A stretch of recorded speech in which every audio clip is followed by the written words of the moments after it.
Hey guys, it's Yvette. I thought I'd just hop on live because something came to my mind and I'm like, why not just share it? I don't know.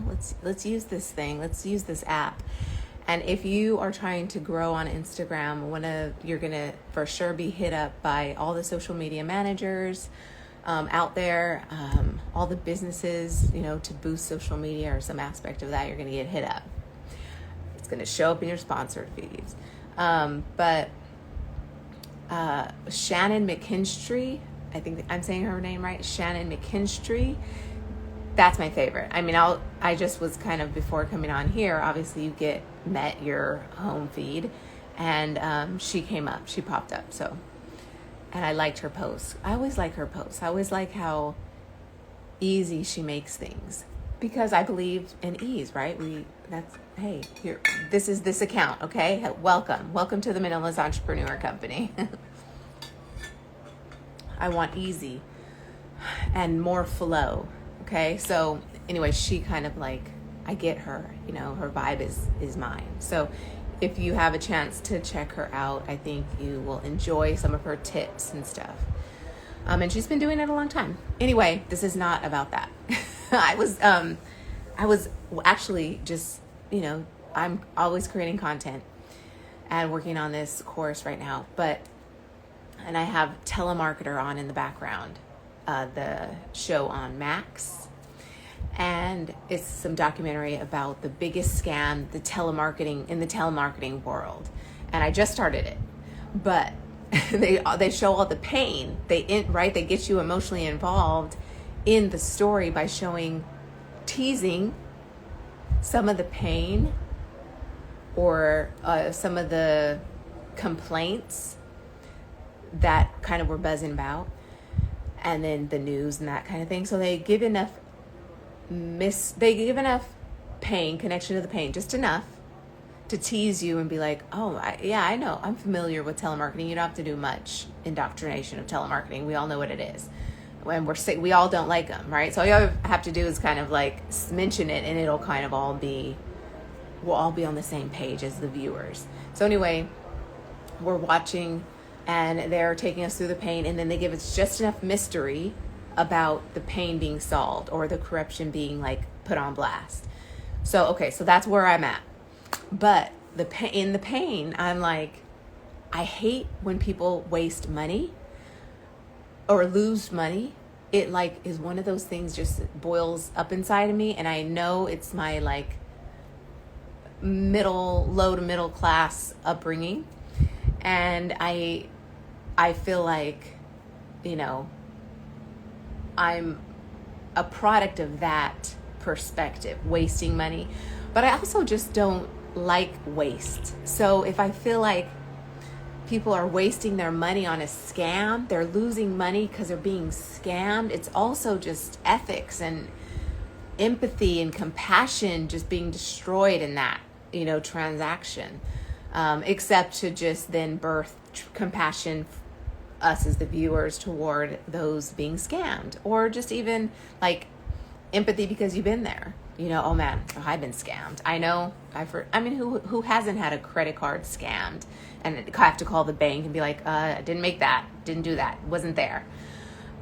So it's we all kind of know, right? That's kind of the common thread in the show. Anyway, I need to get back to my point.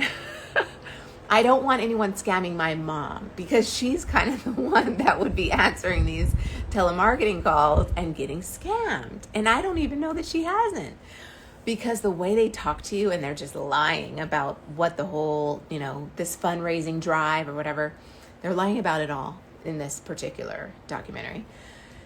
And it's I'm sure my mom was called and gave to the, whatever organization, the police, the wildlife, any orphans, it's touching stuff, right? We actually want to give to that concept of cure, right? Homelessness.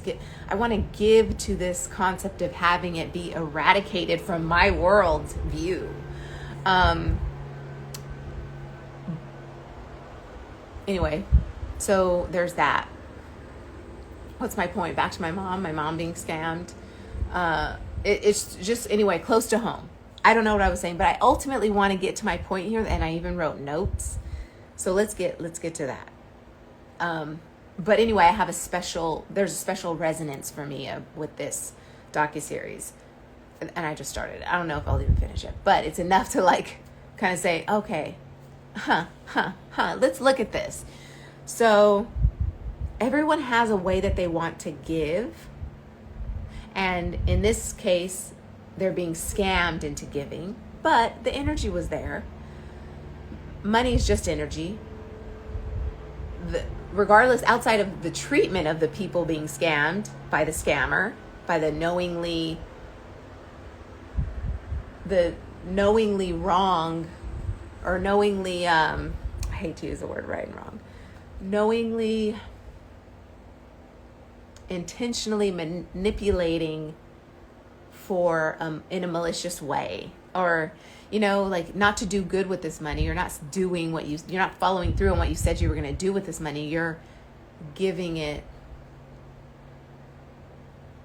to, I don't know where it was going, in their own pockets. It's a Ponzi scheme, right? Well, anyway, so that outside of that treatment of those people to those people, there's also like just the energy of giving that was fulfilling enough for them to do it. They chased the energy release, the relief of tension around what can I do? How can I do more? How can I give? How can I make the world a better place by just sitting on the couch and answering my phone?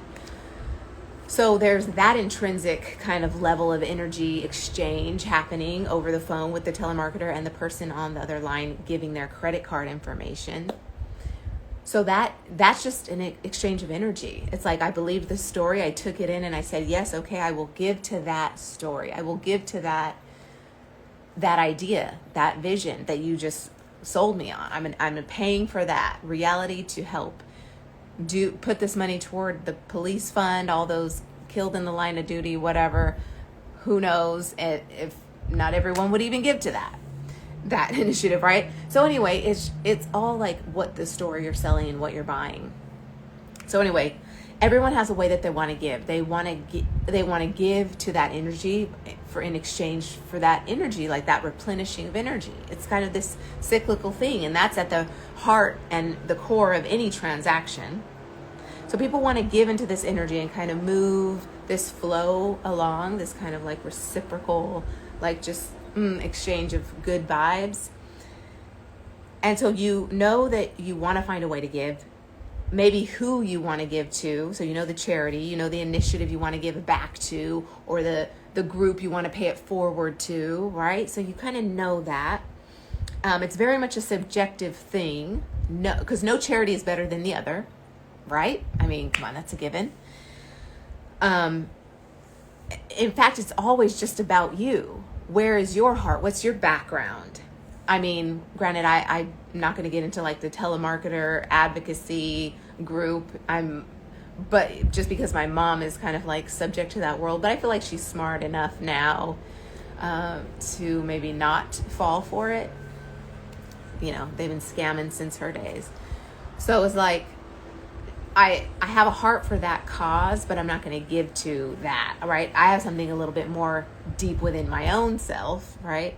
That calls to my story of struggle, right? My story of triumph, what got me through, what I was going through when I was in the trenches, what brought me up, right? That story of trust. Minimalist entrepreneurs, you know what I'm talking about.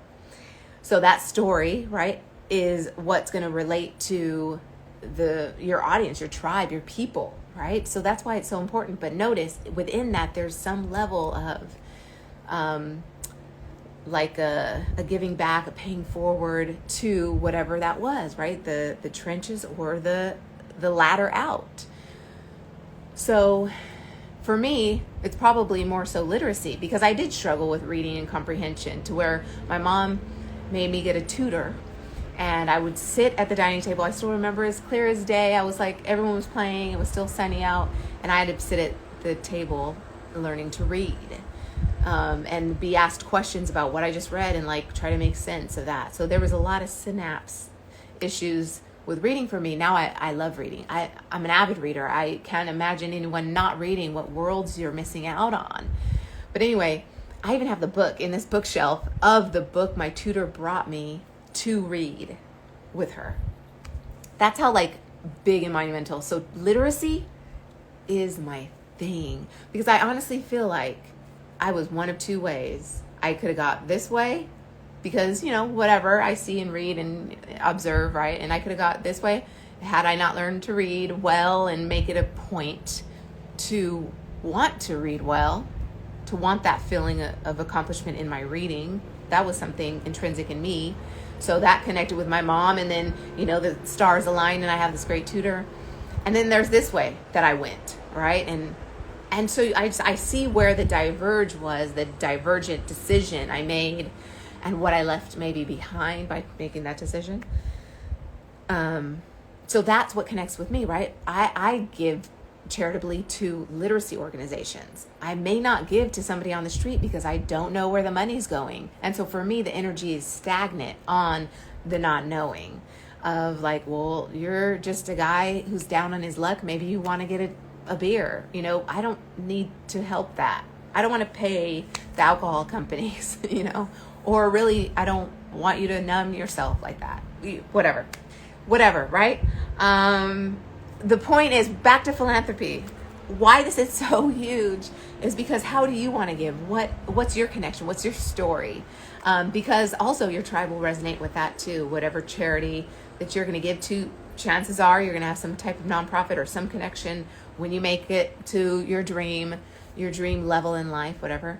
You're going to have that like foundation, and you're going to let your tribe be a part of it. If they want to give to this, if there's something that connects here with you, with these stories, this group, this organization, this movement, then please give to this charity. And then, everyone's kind of in that. And so it's this still flow of energy, and it's so beautiful. That's how you're paying it forward.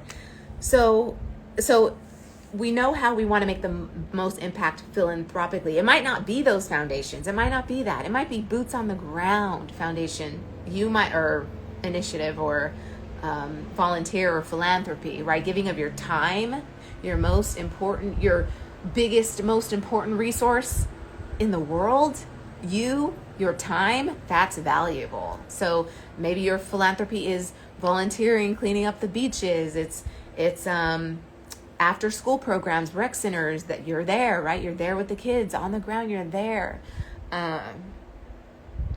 Yeah.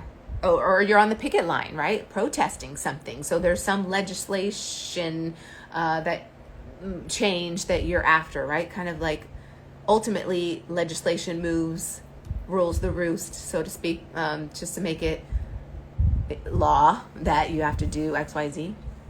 Anyway, so there's that big push, right? But see how they all work, and they're all boots on the ground, and they're all just like, grit, blood, sweat, tears, let's do this, knock down the doors. So anyway, whoa, this is all like right? As I'm talking, I'm like, shit, people are doing this. Stay here. Okay. And then there's the giving to uproot the corruption and the misappropriation of funds, right? Like on so those picketers are moving this type of philanthropy or philanthropist, in that they've got the money to give to refund, reform, reorg, right? They move some shit. So they're like the systemic change. Notice how big change recently has happened systemically is I mean, oh my God, it hasn't even touched. It hasn't even, I get breathless thinking about how far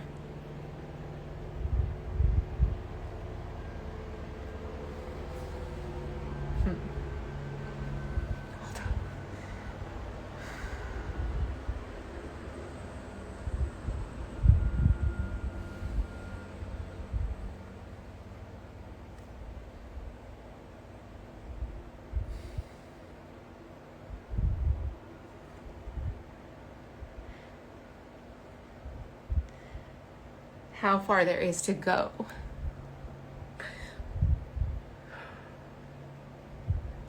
But it's working.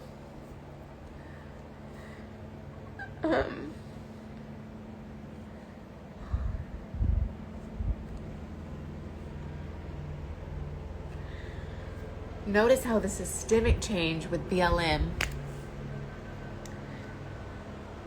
how it didn't really affect, on a deep global level until the big money got involved.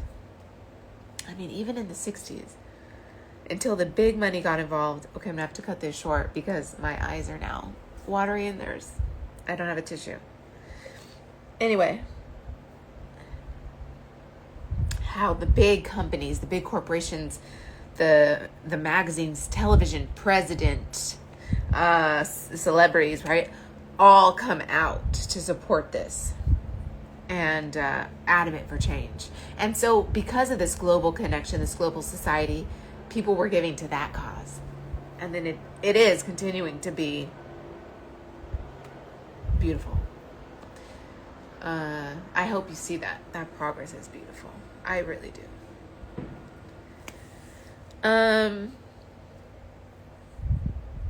Anyway, they're both so crucial, right? You've got the boots on the ground, so crucial.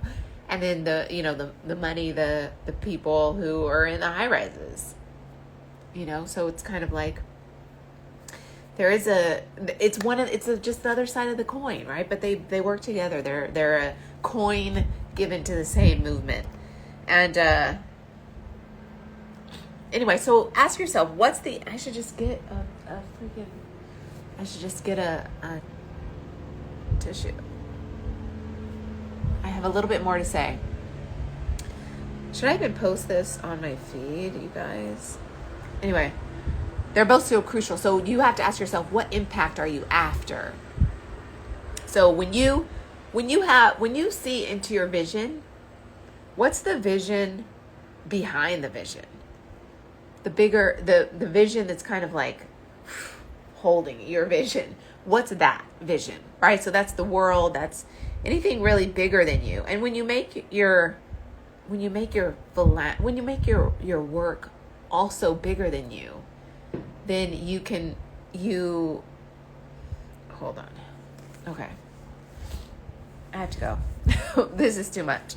But when you make your vision, I have to continue this. When you make your vision bigger than you. Okay, I'm going to get a tissue. I'll be back.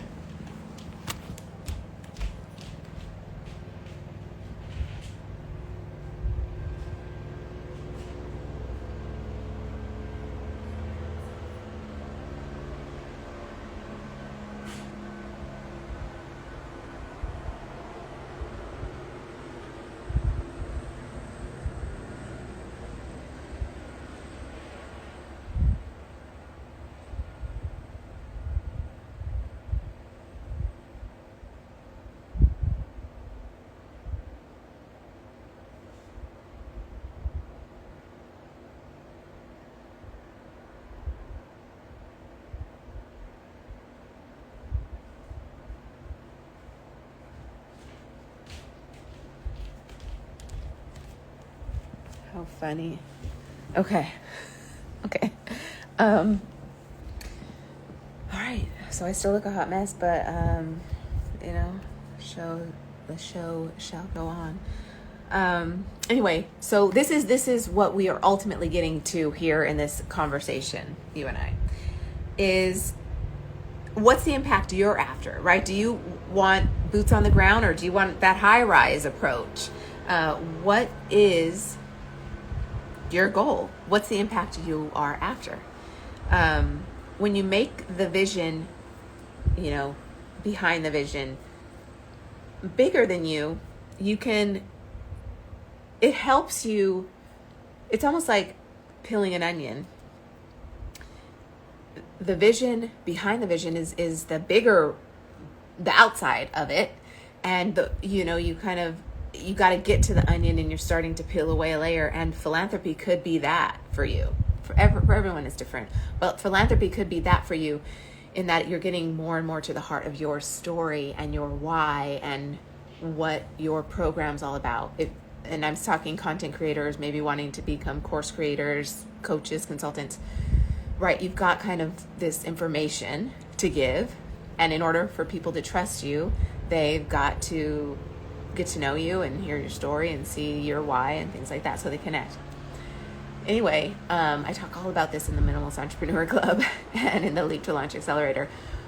But the gist is, when you can kind of, if fear and doubt are kind of getting in your way of wanting to be vulnerable enough to get to the core of that onion, the bulb, then you just kind of slowly peel it away. And if it's to get to the heart of your work, which is where you're going to make the biggest impact, to get to the heart of your work, you just got to kind of keep the focus there. Keep drilling and peeling back so that you can see, you can find your purpose is revealed. You can see why you're here, why you're on this earth, why you came into this body willingly to experience what you've been experiencing. You chose this. And so ultimately we want to get to the bulb of the onion. We want to connect that passion, purpose work to our everyday lives, that it's one and the same. There is no life-work balance, because I want to do the work in the world that I was brought here to do, that I came here to do. I want to do that work, because then it's like part of me and it's who I am, and I'm just giving on this same reciprocal cycle, and the flow is flowing and I am blissful. My favorite quote, follow your bliss, Joseph Campbell. And it's like words I live by. Anyway, so just some advice if you're struggling with niching, finding your niche, creating an offer, and who exactly it's serving, and what fragment of that avatar you're serving with this, and even the results you're promising that they want, right? You want to give them what they want. If it helps you get there, good. Good. That was my point. All of that, philanthropy, because it is, hey, it's a way to poke the heart, and we need to poke the heart. We need to ooze that love out for our clients, the people we want to serve, our customers, the people who buy our stuff, our tribe. Okay, peace.